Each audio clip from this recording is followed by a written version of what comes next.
I just downloaded this incredible app called ChatGPT that can write realistic-looking essays in seconds that do not come from the web.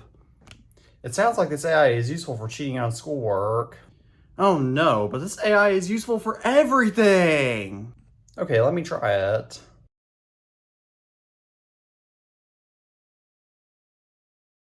How is life of AI treating you? It turns out that the current version of ChatGPT cannot actually write essays, so I got expelled for plagiarism. Furthermore, ChatGPT can easily offer misinformation. However, OpenAI just unveiled Sora, which can create realistic-looking 1080p videos. So in other words, ChatGPT is useless. It is currently useless, but OpenAI promised that it will improve. I still don't believe OpenAI, but okay.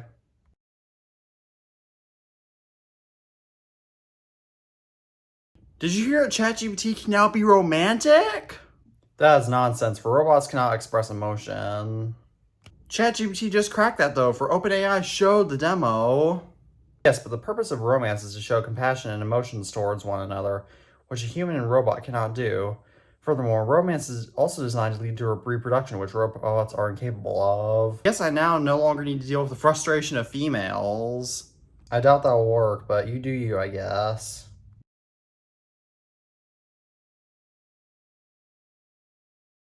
Here's a funny TikTok for you, Brent. That looks AI generated. Of course it isn't. That's obviously not created by a human, though. However, did you hear that OpenAI is partnering up with former Apple designer Johnny Ive's new firm Loveform to design dedicated AI hardware? You know that dedicated AI hardware like the Humane AI Pen and the Rabbit R1 have already failed, so what makes you think that OpenAI's AI thing will succeed? It will obviously succeed if Johnny Ive is designing it, for he believes in it. You are aware that OpenAI paid Johnny Ive $6.5 billion, right? OpenAI's device will still be fabulous, though. I doubt, but once again, you do you. However, let me turn to Teddy from the iTunes fanboy to explain OpenAI's real business. As I demonstrated in my skit, OpenAI frequently generates hype for their new products, but they always seem underwhelming. However, OpenAI is now a very profligate company despite their poorly performing products. Their revenue results in this question: how is OpenAI so successful? The answer is as simple as this. OpenAI's real business is to generate hype. In more complex terms, OpenAI demonstrates one of their products that seems revolutionary. Then OpenAI gets investors wired up to invest into OpenAI. Finally, OpenAI delivers their products only to underperform.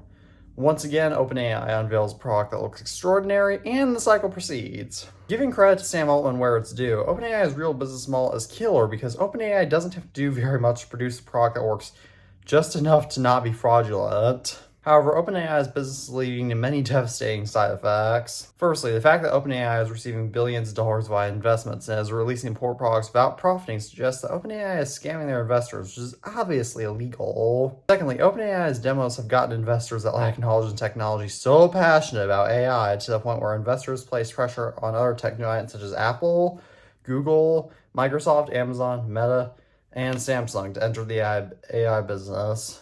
As we were seeing with especially Apple, this force to push AI is rooting these companies to the point where their products are turning into crap, as is being seen with iOS 18 being very buggy and it looking not to improve iOS 19 or 26, in which I hope that iOS 19 rids iOS for most of its bugs and retains Apple's current software numbering scheme that has nothing wrong with it. Getting back on topic, in short, OpenAI has ruined the entire tech industry. Thirdly, and most importantly, OpenAI's hype that they have generated has led to so many innocent average Joes believing that AI is actually a useful technology. I remember in my English class last fall when we watched a video on AI and I lost an argument about AI with my teacher because she fell for the AI marketing. One of my other teachers used ChatGPT to generate questions for a video for her students to watch. The marketing teacher not only trained AI, but also used ChatGPT to ask if watching the Lorax in that class would be relevant for the other students in there wanted to watch it. I also have countless classmates, even in honors classes, that use AI to do their homework and classwork. I have also heard of a valedictorian using AI to plan his or her essay at my school, which is crazy. My father also used AI for his job and asked ChatGPT what type of nail he needed when he was working on his stairs. One of my friend's mothers uses AI at her job, which is to ensure safety. As you'll know if you tune into my podcast, as linked in this video's description, AI is simply useless. I have tried using AI on difficult math problems, but it always gave me answers that were incorrect or else used methods that I wasn't taught in class. I have also used ChatGPT to assist me with coding, but it was typically useless for that too. What are your thoughts on OpenAI's real business and AI in general, and do you use it? Please comment that down below.